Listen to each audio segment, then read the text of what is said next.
वो है शिक्षा व्यवस्था का पूरी तरीके से ध्वस्त हो जाना। बिहार में शिक्षा व्यवस्था बहुत अच्छी कभी नहीं रही है। मैं स्वयं बिहार के सरकारी विद्यालय से पढ़ा हूँ और हम लोगों ने देखा है कि यहाँ किस तरह की पढ़ाई की व्यवस्था रही है। लेकिन आज से 20-25 साल पहले हर जिले में, प्रखंड में 1-2 सरकारी विद्यालय ऐसे जरूर थे जहाँ पढ़कर आप जीवन में आगे बढ़ सकते थे। अभी 20-25 वर्ष से समता मूलक शिक्षा नीति के नाम पर जो व्यवस्था बनाई गई है, इसमें कुछ भी नहीं बचा है। नतीजा कई लोगों को लगता है कि यहाँ जो शिक्षा व्यवस्था खराब है उसकी 2 वजह लोग गिनाते हैं। एक, यहाँ शिक्षकों की गुणवत्ता अच्छी नहीं है। दूसरा, कई लोग बताते हैं कि खिचड़ी बट रहा इसलिए पढ़ाई नहीं है। दोनों वजह सही वजह नहीं है। अगर खिचड़ी बांटने से बच्चों की पढ़ाई खराब होती तो 8वीं क्लास से ऊपर के स्कूल में तो विद्यालय में खिचड़ी नहीं बांटा जा रहा है, वहां पर पढ़ाई क्यों नहीं हो रहा है? अगर सिर्फ शिक्षकों की गुणवत्ता या नियोजित शिक्षकों की वजह से शिक्षा व्यवस्था खराब होती तो स्कूल में तो नियोजित शिक्षक हैं, यहाँ पर सीएम साइंस कॉलेज में क्यों नहीं पढ़ाई हो रहा है? पटना साइंस कॉलेज में पढ़ाई क्यों नहीं हो रहा है? वहां तो नियोजित शिक्षक नहीं है। इसलिए अगर आप शिक्षा व्यवस्था की स्थिति को समझना चाहते हैं तो उसको गहराई से समझिए। बिहार में शिक्षा व्यवस्था के खराब होने की जो मूल वजह है वो है समाज और सरकार दोनों की नजर में शिक्षा पर जो प्राथमिकता शिक्षा को लेकर होनी चाहिए वो है ही नहीं। सिर्फ सरकार ही दोषी नहीं है, यहाँ रहने वाले लोगों की नजर भी ऐसी हो गई है, उनकी समझ भी ऐसी हो गई है कि पढ़ लिख कर होगा क्या, पढ़ाई लिखाई करने के बाद भी नौकरी नहीं मिलना है तो चलिए मजदूरी ही कर लीजिए, सरकार की तो प्राथमिकता में है नहीं। हुआ यह है कि समता मूलक शिक्षा नीति बनाने के नाम पर पूरे बिहार में विद्यालयों के भवन बना दिए गए। नतीजा ये हुआ कि जहाँ भवन है वहाँ शिक्षक नहीं है, जहाँ शिक्षक है वहाँ भवन नहीं है, जहाँ दोनों है वहाँ बच्चे नहीं है, जहाँ तीनों है वहाँ पढ़ाई नहीं है। जहाँ पूरी तरीके से पूरी जो शिक्षा व्यवस्था है सरकार के लिए भी और समाज के लिए, मैं बार बार इस बात को दोहरा रहा हूँ, सिर्फ सरकार के लिए नहीं, लोगों के लिए भी यहाँ की जो शिक्षा व्यवस्था है, विद्यालय जो है वो खिचड़ी, पोशाक और पैसा बांटने का सेंटर है और जो कॉलेज है वो डिग्री बांटने का सेंटर है।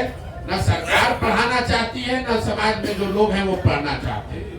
यही वजह है कि बिहार में शिक्षा व्यवस्था पूरी तरीके से ध्वस्त है। खेती किसानी से जुड़े हुए जो लोग हैं उनकी परेशानी 15-16 महीने में जो गाँव में हम लोग सुन रहे हैं कि भैया पहले जो बिहार में खेती किसानी लोग करते थे, 2-4-5 वर्ष आप खेती कीजिएगा, कुछ पैसा बचाइएगा तो आप शायद 1-2 कट्ठा जमीन खरीदते थे। आज किसानों की स्थिति बिहार में ये है कि अगर आपके घर में कोई नौकरी नहीं करता है, बिजनेस व्यापार नहीं है, सिर्फ खेती करने वाले लोग ऐसे हैं, अगर आपके घर में बेटी की ब्याह का शादी हो जाए, कोई बीमार पड़ जाए तो किसान को 1-2 कट्ठा जमीन बेचे बगैर उपाय नहीं है। इसकी मूल वजह जो हम लोग को अभी तक समझ में आई है, बिहार में किसानों की बदहाली की 3 कारण है। पहला, यहाँ भूमि सुधार का लागू न होना, ये आप अपने जानकारी के लिए रखिए।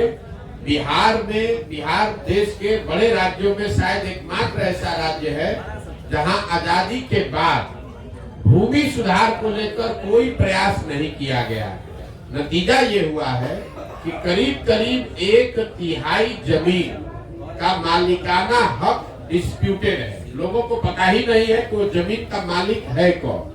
पहले मालिक पेपर पर कोई और है, जमीन जोत कोई और रहा है और पूरा मामला जो है जो आप सुनते हैं, इसका एक उदाहरण की दाखिल खारिज में 10,000-12,000 रुपया घूस लगता है। उसकी वजह यह है कि बिहार में भूमि सुधार का काम आज तक नहीं किया गया। दूसरा, किसानों की बदहाली का कारण है यहाँ पर सिंचाई जल प्रबंधन की व्यवस्था ठीक न होना। जब भी हम लोग पानी की बात करते हैं तो दरभंगा भी जो जिला है, यहाँ बाढ़ की बहुत बात होती है। बिहार में 50% कृषि योग्य जमीन बाढ़ से प्रभावित है, यहाँ बाढ़ आ सकती है। ये बात तो हम लोग जानते हैं, इसकी चर्चा भी खूब होती है। लेकिन बाकी का जो 50% जमीन है वहां पर ज्यादा समस्या है। जो बाकी का 50% जमीन है जहां बाढ़ नहीं आता है, उसमें आधी से ज्यादा जमीन ऐसी है जो कि सूखे से प्रभावित है या जल जमाव से प्रभावित है, या जो नेपाल से लगते हुए एरिया है वहां नदियों के कटाव का मामला भी बहुत बड़ा है। तो यहाँ पर कुल अगर 100 एकड़ जमीन है तो उसमें 25 एकड़ से कम जमीन ही ऐसी है जहाँ पर 2 फसल की खेती हो रही है। बिहार में जो खेती का इंटेंसिटी, एग्रीकल्चर इंटेंसिटी एक आंकड़ा होता है, आप ज्यादातर लोग नहीं जानते होंगे, वो बिहार में है 1.4।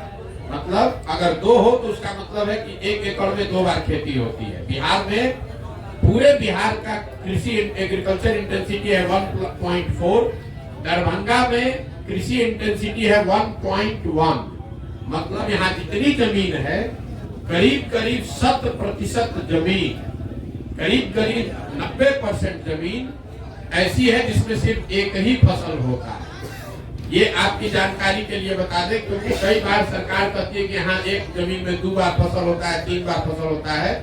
दरभंगा में 90% कृषि योग्य जमीन में एक ही फसल होता है, चाहे वो बाढ़ की वजह से हो, सूखे की वजह से हो या जल जमाव की वजह